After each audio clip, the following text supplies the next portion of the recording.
প্রতিদিন প্রতি ঘরে শ্রী শ্রী রামকৃষ্ণ কথামৃত।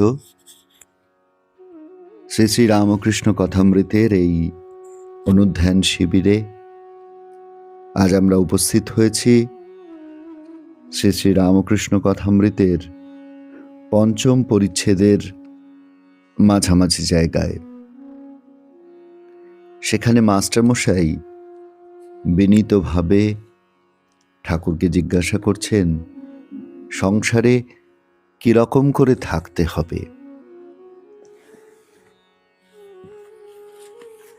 এই যে প্রশ্নটি, সংসারে কিরকম করে থাকতে হবে, দেখুন এই প্রশ্নটি শুধু মাস্টারমশাইয়ের প্রশ্ন নয়, এটি আমার, আপনার, আমাদের সকলের প্রশ্ন।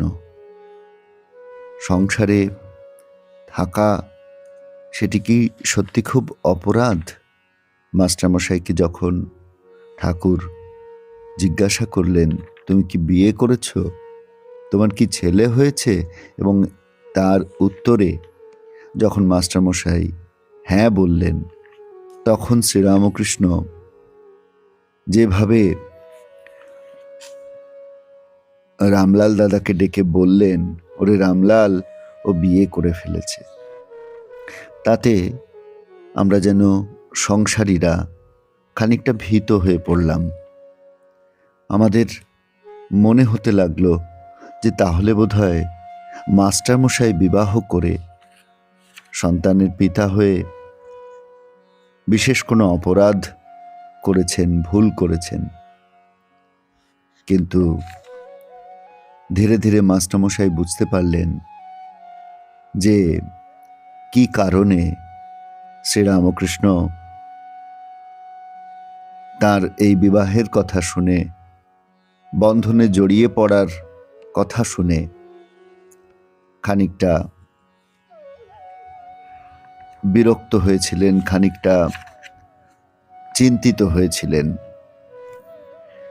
এবং তারপর মাস্টারমশাই নিজে থেকেই ঠাকুরের কাছে জানতে চাইছেন। ভাবটি এমন যে যে সংসারে এসে পড়েছি আমরা, সেই সংসার থেকে তো আর পালিয়ে যাওয়ার পথ নেই। আর সেই পালিয়ে যাওয়া বা এসকেপিজম, সেটিকেও শ্রীরামকৃষ্ণ সমর্থন করছেন না, সেটিকেও তিনি খুব ভালো উপায় হিসেবে দেখছেন না। তাহলে এই সংসারে কেমন করে থাকতে হবে সেটি ঠাকুরের কাছে আজকে আমরা শুনব। শ্রীরামকৃষ্ণ বলছেন, সব কাজ করবে কিন্তু মন ঈশ্বরেতে রাখবে। এইটি হচ্ছে কথা। সব কাজ করবে কিন্তু ঈশ্বরেতে মন রাখবে। দেখুন, একেবারে সহজ ভাষায় শ্রীরামকৃষ্ণ নিষ্কাম ভাবে কাজ করা, নিষ্কাম কর্মের উপায়টি যেন আমাদের নির্ধারণ করে দিচ্ছেন, বলে দিচ্ছেন। স্ত্রী, পুত্র, বাপ, মা সকলকে নিয়ে থাকবে ও সেবা করবে যেন কত আপনার লোক, কিন্তু মনে জানবে যে তারা তোমার কেউ নয়। এটি বলার পর ঠাকুর বলছেন, স্ত্রী, পুত্র, বাপ, মা সকলকে নিয়ে থাকবে ও সেবা করবে যেন কত আপনার লোক, কিন্তু মনে জানবে যে তারা তোমার কেউ নয়। এই যে মনে জানবে, সর্বদা জ্ঞানটিকে জাগ্রত করে রাখা, সর্বদা নিজের অন্তরকে জাগ্রত রাখা। ঠাকুরের আগে বলেছেন, আমরা শুনেছি, সর্বদা সদাসৎ বিচার করবে, কোনটি সৎ, কোনটি অসৎ, কোনটি নিত্য বস্তু, অনিত্য বস্তু, ঈশ্বর নিত্য। আর জগতের যা কিছু তাকে যতই আমরা আঁকড়ে ধরার চেষ্টা করি না কেন, তা কিন্তু অনিত্য, ক্ষণস্থায়ী। এই বিচারকে সর্বদা জাগ্রত রাখা মনের মধ্যে। তাই ঠাকুর বলছেন, কিন্তু মনে জানবে যে তারা তোমার কেউ নয়।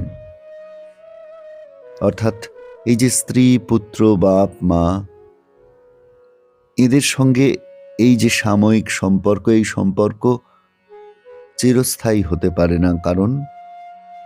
কারণটি আমাদের সকলের কাছে খুব স্পষ্ট।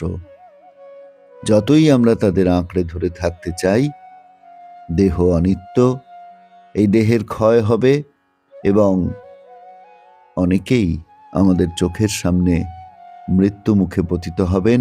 আবার একদিন আমাদের এই দেহটিও ত্যাগ করে আমাদের চলে যেতে হবে। তাই যাদেরকে আমরা আপনার মনে করছি, তাদেরকে যে সত্যি সত্যি আপন করে চিরকাল রেখে দেওয়া সম্ভব নয়, এই বোধটিকে সদা সর্বদা জাগ্রত রাখা। ঠাকুর কিন্তু বলছেন সকলকে নিয়ে থাকবে ও সেবা করবে, এমন নয়। তিনি সংসারীকে বলছেন তুমি সংসার ত্যাগ করে অরণ্যে চলে যাও, না, কখনোই তা নয়। বরং বলছেন সকলকে নিয়ে থাকবে ও সেবা করবে। তাহলে কেন সকলের সঙ্গে রয়েছি? ভগবান আমাকে এই পরিস্থিতিতে এই স্থানে রেখেছেন, তাই আমি রয়েছি। সকলকে সেবা করবে। এতক্ষণ পর্যন্ত যে কাজটির মধ্যে আমার আমিত্ব প্রবেশ করেছিল, দেখো আমি করছি, সেই ভাবটি পরিবর্তন হয়ে গেল। সেই ভাবটি এখন পরিণত হলো সেবায়। কারণ ঈশ্বর আমাকে এই পরিস্থিতিতে রেখেছেন। ঈশ্বর আমাকে স্ত্রী, পুত্র, বাপ, মা এদের সেবা করবার সুযোগ দিয়েছেন। সেই যে সাধারণ কাজগুলি, এই ভাবটি মনের মধ্যে জাগ্রত রাখতে পারলে, মনে এই বিচার বোধটিকে সদা সর্বদা জাগ্রত রাখতে পারলে, সেটি পরিণত হয়ে গেল সেবায়। তাহলে দেখুন আমাদের প্রত্যেক দিনের সাধারণ কাজগুলি কেমনভাবে সেবায় পরিণত হয়ে গেল। ঠাকুরের ছোট্ট একটি কথা, সব কাজ করবে কিন্তু মন ঈশ্বরেতে রাখবে। সেটি আমাদের জীবনকে, আমাদের দৃষ্টিভঙ্গিকে, সংসারে থাকার আমাদের যে উপায় সেটিকে নির্দিষ্ট করে দিতে পারে এবং আমাদের জীবনকে ঈশ্বরমুখী করে তুলতে পারে। তারপর ঠাকুর উপমার সাহায্যে বোঝাচ্ছেন, কারণ আমরা তো এত সহজে বুঝতে চাইছি না যে সংসার আমাদেরকে বন্ধনের কারণ হয়ে দাঁড়িয়েছে, আমাদের যে সংসার আমাদেরকে বেঁধে রেখেছে, যে সংসার আমাদেরকে আষ্টে পৃষ্ঠে জড়িয়ে রেখেছে, সেই সংসার আমার নয়। সেই সংসারের যাদেরকে আমি আপন বলে এতদিন জেনে এসেছি, গানে যদিও বা শুনেছি কেউ কারো নয়, কিন্তু আমি সেটা মানতে রাজি হচ্ছি না। তাই ঠাকুর উপমার সাহায্যে আবার বোঝাচ্ছেন, বলছেন বড় মানুষের বাড়ির দাসী সব কাজ করছে, কিন্তু দেশে নিজের বাড়ির দিকে মন পড়ে আছে।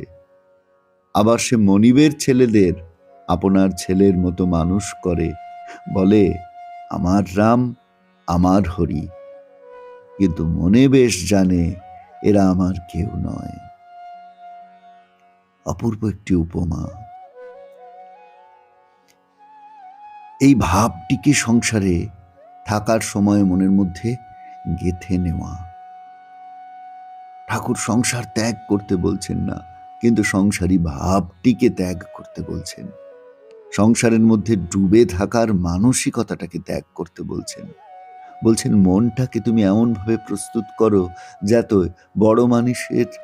বড় মানুষের বাড়িতে যেমন দাসী কাজ করে, তুমিও মনে করো এই সংসারে তুমি রয়েছো দাসীর মতন, সব কাজ করো এখানকার যারা, তাদের সকলকে নিজের বলে আদর করো, ভালোবাসো, সেবা করো, ছেলের মতন মানুষ করো, পতির মতন স্ত্রীকে সেবা করো, পুত্রের মতন পিতামাতার প্রতি আপন কর্তব্য পালন করো, ঋণ শোধ করো।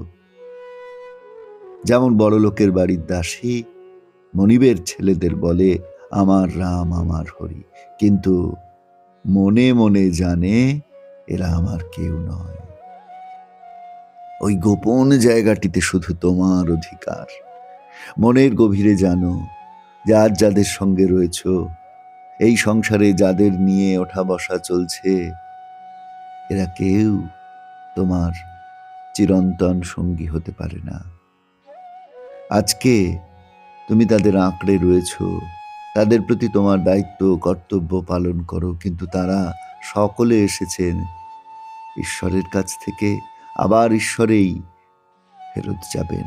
আর ঠিক তেমন তুমিও সেই জ্ঞানে তাদের সেবা করো, তাদের জন্য কর্তব্য করে যাও। এই বোধটিকে সদা সর্বদা জাগ্রত রেখে সংসারে থাকার কথা শ্রীরামকৃষ্ণ বলছেন। আজকের এই পর্বে প্রতিদিন প্রতি ঘরে শ্রী শ্রীরামকৃষ্ণ কথামৃত। আজকের এই পর্বে আমরা এই পর্যন্ত আলোচনা করব, তবে আলোচনা শেষ হলেও আমাদের অনুধ্যান যেন শেষ না হয় বন্ধু। সারাদিন সকল কাজের মাঝে ঠাকুরের নির্দেশিত সেই ভাবটিকে, বড়লোকের বাড়ির দাসীর ভাবটিকে আমরা যেন নিজেদের মনের মধ্যে লালন পালন করতে পারি, এই প্রার্থনা রেখে আজকের পর্বে আমরা ইতি টানছি। সকলকে নমস্কার, ধন্যবাদ।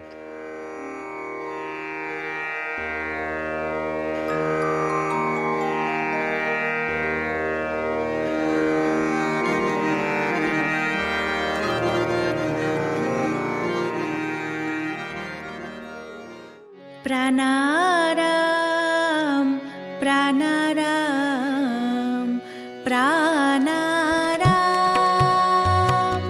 প্রাণারাম প্রাণারাম